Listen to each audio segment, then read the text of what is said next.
Assalamualaikum warahmatullahi wabarakatuh. Anak-anakku sekalian, hari ini kita akan belajar tentang mengenal perangkat komputer. Barang yang sering kita jumpai di kantor ini memiliki perangkat yang tak terpisahkan di dalamnya agar bisa dipakai. Nantinya, kalian akan tahu setelah menonton video berikut ini. Oleh karena itu, siapkan diri kalian, karena pelajaran akan dimulai. Anak-anak, sebelum masuk ke materi, kalian pasti pernah melihat komputer di sekolah.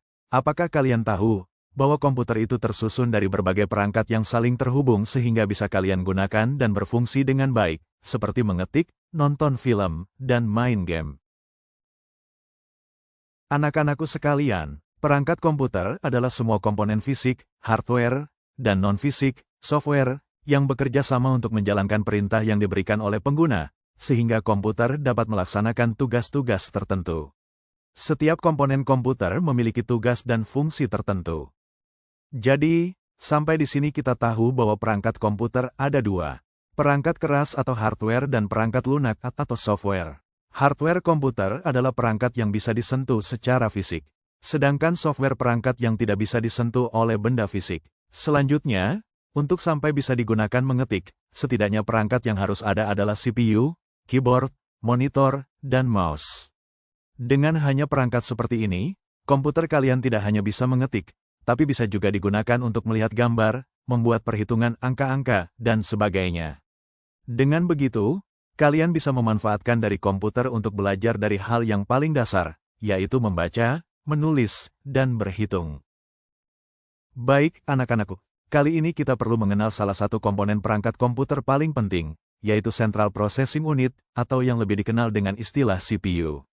Anak-anakku, benda ini adalah otak dari komputer. Di dalamnya ada prosesor, yang berfungsi mengolah data dan menjalankan perintah yang diberikan kalian.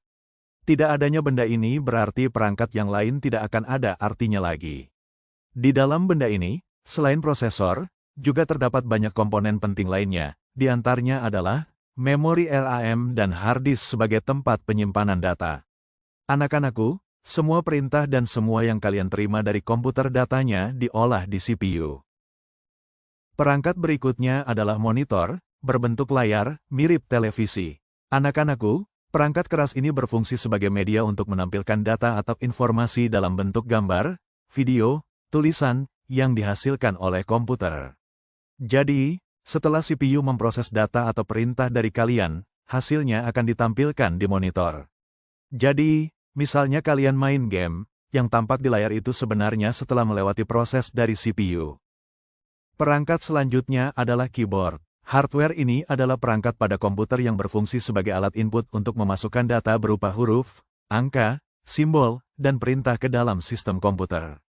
Fungsi utamanya adalah untuk memungkinkan pengguna berinteraksi dengan komputer, memasukkan teks, menjalankan perintah pada CPU. Anak-anakku, misalnya ketika kalian menekan tombol angka 1 di keyboard, kalian telah memasukkan dan memerintah CPU untuk memproses perintah tersebut dan ditampilkan ke monitor sehingga kalian bisa melihat angka 1 muncul di layar. Perangkat selanjutnya yang harus ada adalah mouse. Anak-anakku sekalian, hardware ini adalah perangkat keras komputer yang berfungsi sebagai alat input.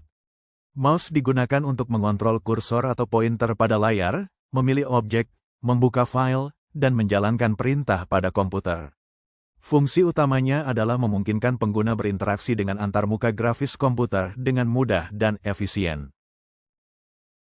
Selain perangkat yang sudah dijelaskan sebelumnya, ada beberapa perangkat tambahan yang keberadaannya hanya pilihan, bukan keharusan. Artinya, kalaupun tidak ada, komputer kalian tetap bisa menyala dan masih dapat digunakan. Anak-anakku sekalian, perangkat berikut ini akan membuat komputer yang kalian gunakan akan semakin lengkap peruntukannya. Yang pertama, printer, fungsinya untuk mencetak data dari komputer berupa teks, gambar, foto, dan sejenisnya. Misalnya, setelah kalian mengetik, hasilnya hanya bisa dilihat di monitor, tapi dengan ada printer, kalian bisa mencetaknya ke kertas kapan saja. Bahkan, ada beberapa printer yang tidak hanya mampu mencetak, tapi juga bisa memindai.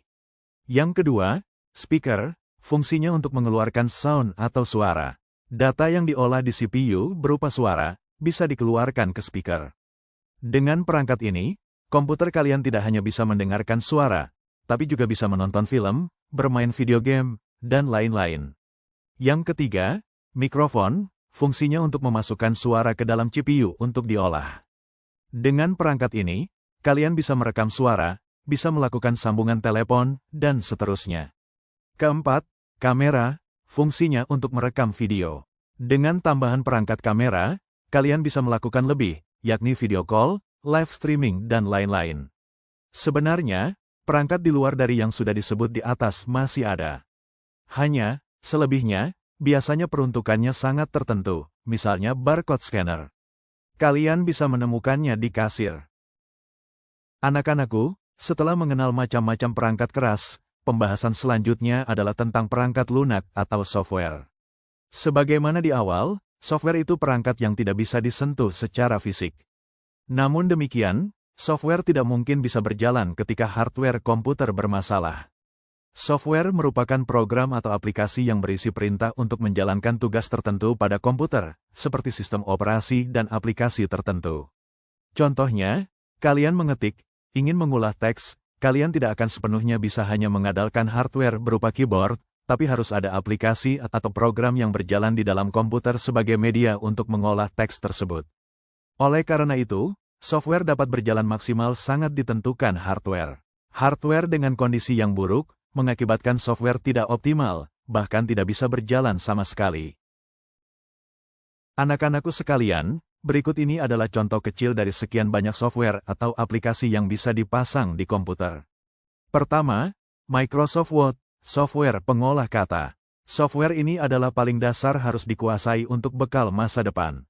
Karena dengan aplikasi ini, kalian bisa mengerjakan tugas sekolah atau nanti ketika kuliah.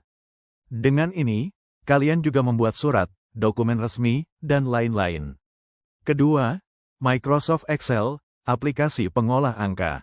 Dengan software ini, kalian bisa membuat perhitungan angka dengan praktis dan sistematis, seperti laporan keuangan, database, dan sejenisnya.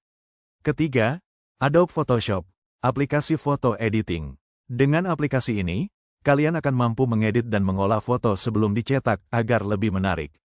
Terakhir, Adobe Premiere, aplikasi mengolah dan editing video.